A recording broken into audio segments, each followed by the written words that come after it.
Hello hi എല്ലാവർക്കും നമസ്കാരം. ബബിനാണ്. അപ്പോൾ ഇന്ന് ഒരു ഒരു വെറൈറ്റി ആയിട്ടുള്ളൊരു ഫുഡാണ് ഞാനിന്ന് ഉണ്ടാക്കാൻ പോകുന്നത്. വേറെ ഒന്നുമല്ല, നമ്മുടെ സൗദി സ്റ്റൈലിൽ നമ്മുടെ സ്വന്തം റേഷൻ അരി വെച്ചിട്ടുള്ള ഒരു കപ്സ ഉണ്ടാക്കാൻ വേണ്ടിയാണ് പോകുന്നത്.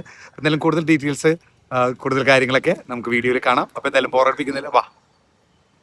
അപ്പോൾ നമുക്ക് കപ്സ് ഉണ്ടാക്കാൻ ആവശ്യമായിട്ടുള്ള ഇൻഗ്രീഡിയൻസ് ആണ് സവാള, ഗ്രീൻ പീസ്, ബീൻസ്, അതുപോലെ നമുക്ക് ക്യാരറ്റ്, പച്ചമുളക്. ഇതൊക്കെയാണ് നമുക്ക് കപ്സ് ഉണ്ടാക്കാൻ വേണ്ടിയിട്ടുള്ള ഐറ്റംസ്. അതിന് വേണ്ടിയിട്ട് നമ്മൾ ആദ്യം ചെയ്യേണ്ടത് ഒരു ചെറിയ ഒരു പാത്രം, സ്റ്റീലിൻ്റെ ഒരു പാത്രം ഞാൻ വെച്ചിട്ടുണ്ട്. അതിനകത്ത് ഒരു കഷ്ണം ബട്ടറാണ് ഇട്ടിരിക്കുന്നത്.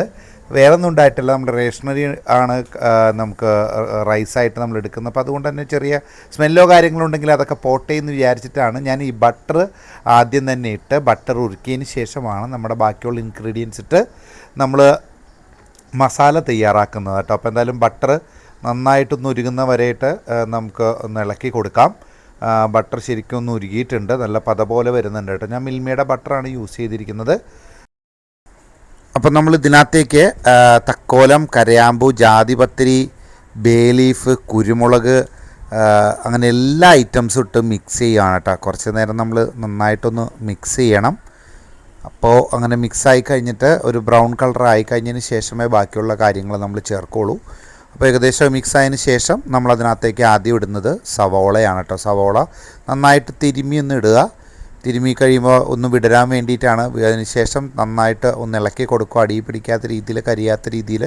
ഇതിന് പ്രത്യേകിച്ച് വേറെ സ്മെല്ലോ കാര്യങ്ങളോ ഒന്നും വരാൻ പാടില്ല കേട്ടോ. അങ്ങനെ കരിഞ്ഞ സ്മെല്ലോ കാര്യങ്ങളൊക്കെ വന്നു കഴിഞ്ഞാൽ പ്രത്യേകിച്ച് നമ്മുടെ ഫുഡിനെ തന്നെ എഫക്റ്റ് ചെയ്യാറുണ്ട്. അപ്പോൾ അതുകൊണ്ട് തന്നെ മാക്സിമം നമ്മൾ കുറഞ്ഞ ഫ്ലെയിമിലിട്ടിട്ട് വേണം ഇതൊക്കെ ഒന്ന് മുപ്പിച്ചെടുക്കാൻ. കുറച്ച് സമയം, അധിക സമയം എടുക്കേണ്ടി വരും ഇങ്ങനെയൊക്കെ ചെയ്യുമ്പോൾ.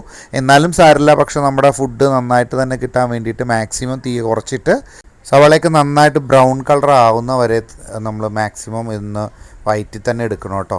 ഇതേപോലെ മാക്സിമം നമ്മൾ സവാള ബ്രൗൺ കളർ ആകുന്ന വരെ, കാരണം ആ മസാലയുടെയൊക്കെ ടേസ്റ്റും എല്ലാം നന്നായിട്ട് നമ്മുടെ ഈ ഫുഡിൽ വരണമെങ്കിൽ ഇതേപോലെ നമ്മൾ നന്നായിട്ട് ക്ഷമയോടുകൂടി ഇതൊക്കെ വയറ്റി തന്നെ എടുക്കണം. അപ്പോൾ എന്തായാലും ബ്രൗൺ കളറായി വന്നിട്ടുണ്ട് നമ്മുടെ സവാളയൊക്കെ.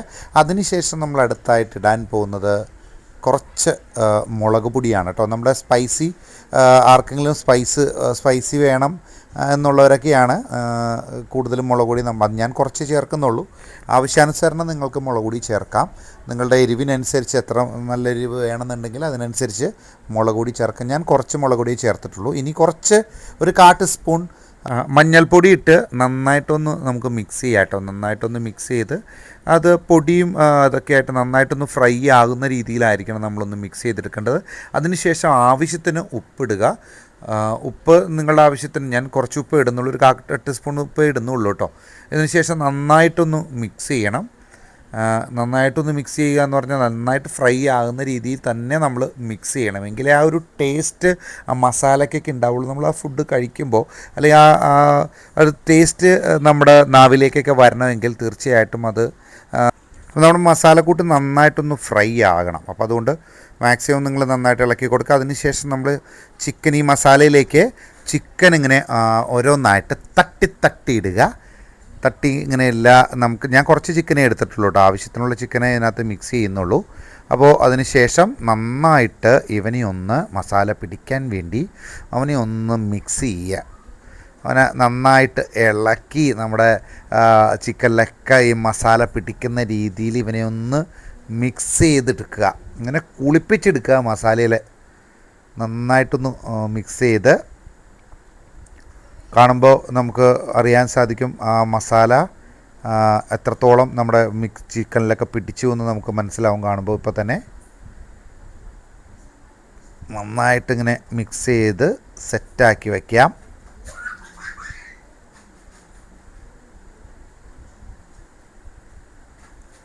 അപ്പോൾ അതിനകത്തേക്ക് കുറച്ച് ഞാൻ ഇഞ്ചി പേസ്റ്റ് കൂടി, ഇഞ്ചിയും അതുപോലെ തന്നെ നമ്മുടെ വെളുത്തുള്ളിയും കൂടി അരച്ച കുറച്ച് പേസ്റ്റ് കൂടി ഒന്ന് മിക്സ് ചെയ്യുന്നുണ്ട് കേട്ടോ ഈ ഒരു മസാലയിലേക്ക്. വേറെ ഒന്നും ഉണ്ടായിട്ടല്ല, നമ്മൾ ആദ്യമേ മിക്സ് ചെയ്ത് കഴിഞ്ഞിട്ടുണ്ടെങ്കിൽ ആ മസാലയിൽ ഫ്രൈ ആയി പോകുന്ന പോലെ നല്ല ഇതായി പോകും. പക്ഷേ ഈ ഒരു എന്താ പറയുക, ചിക്കനിലെ വെള്ളം വരുമ്പോൾ അതിനകത്തൊന്ന് മിക്സ് ചെയ്ത് കൊടുത്തു കഴിഞ്ഞിട്ടുണ്ടെങ്കിൽ നല്ല സ്മെല്ലും ഒരു എന്താ പറയാനായിട്ട് കറിയുടെയൊക്കെ ഒരു സ്മെല്ല് നമുക്ക് ഫീൽ ചെയ്യും. അപ്പോൾ അതുകൊണ്ടാണ് ഞാൻ ഈ ചിക്കനിലെ വെള്ളം വന്ന സമയത്ത് ഒന്ന് ആ പേസ്റ്റ് മിക്സ് ചെയ്ത് കൊടുത്തത്.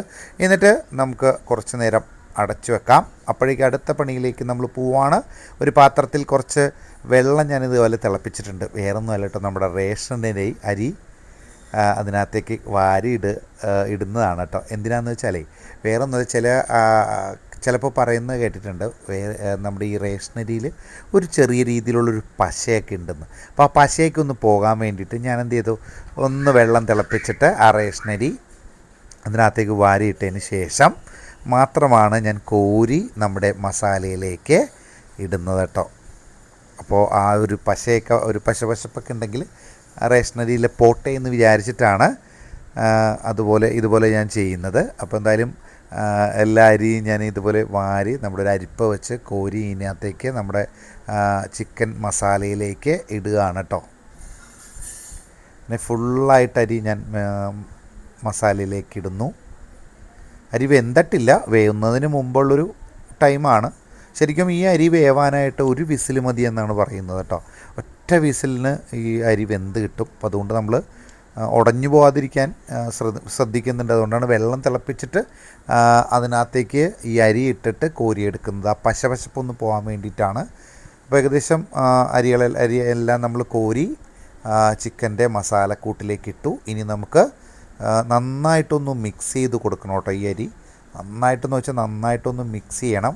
അധികം വേവില്ല, പെട്ടെന്ന് തന്നെ വേവുന്നതുകൊണ്ട് നമ്മൾ കുക്കറിലൊന്നും അല്ല ഈ ഒരു ഫുഡ് അല്ലെങ്കിൽ കപ്സ് ഉണ്ടാക്കുന്നത്. ഇത് നമ്മൾ സാധാരണ ഞാൻ നേരത്തെ പറഞ്ഞ പോലെ ഒരു സ്റ്റീലിൻ്റെ ഒരു പാത്രം വെച്ചിട്ട് അതിനകത്താണ് ഇത് മിക്സ് ഉണ്ടാക്കുന്നത് കേട്ടോ. അപ്പോൾ എന്തായാലും അരി നന്നായിട്ടൊന്ന് നമ്മുടെ ചിക്കൻ്റെ മസാലയിലും ചിക്കനിലൊക്കെ ആയിട്ടൊന്ന് നന്നായിട്ടൊന്ന് മിക്സ് ചെയ്തെടുക്കാം. ഏകദേശമൊക്കെ സെറ്റായതിന് കുറച്ച് നേരം കഴിഞ്ഞ് നമ്മളതിനകത്തേക്ക് കുറച്ച് സാധനങ്ങൾ ആഡ് ചെയ്യാണ് കേട്ടോ. ഗ്രീൻ പീസ്, നേരത്തെ വെച്ചിരുന്ന ഗ്രീൻ പീസ് നമ്മൾ ഈ റൈസിൻ്റെ മുകളിലേക്ക് പറക്കിയിടുന്നുണ്ട്. അതേപോലെ നമ്മളുടെ ക്യാരറ്റും അതിനകത്തേക്ക് തട്ടിയിടുന്നു. പിന്നെ നമ്മുടെ ബീൻസ് അതിനകത്തേക്ക് തട്ടിയിടുന്നു. എല്ലാം മിക്സ് ചെയ്ത് ഇതിനകത്തേക്ക് ഇട്ട് നന്നായിട്ടൊന്ന് മിക്സ് ചെയ്യുക. മിക്സ് ചെയ്ത് ഈ അരി വേവുന്ന ടൈമിൽ വേവാനുള്ളൊരു സമയം നമുക്ക് വേണം. ആ സമയമാകുമ്പോഴേക്കും നമ്മുടെ എല്ലാം ബീൻസും ഇതെല്ലാം നന്നായിട്ട് വെന്തിട്ടുണ്ടാകും.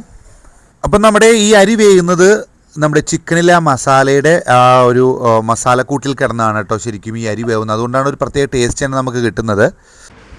അപ്പോൾ ഒരു 2 മിനിറ്റ് നമ്മൾ ചിക്കനൊക്കെ വേവാൻ വേണ്ടിയിട്ട് ഇവനെ ഒന്ന് അടച്ചു വയ്ക്കാം. ഓക്കെ, അപ്പോൾ എന്തായാലും അടിപൊളി ടേസ്റ്റാണ്, രക്ഷയില്ല. അതിൻ്റെ ഒപ്പം തന്നെ നമുക്ക്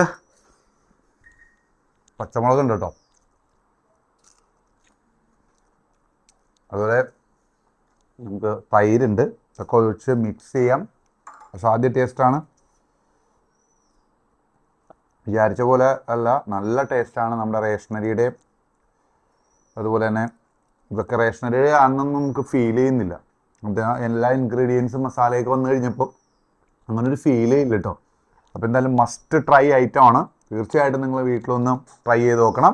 അപ്പോൾ എന്തായാലും മറ്റൊരു വീഡിയോയുമായിട്ട് വീണ്ടും നമുക്ക് കാണാം. Signing off, Babin.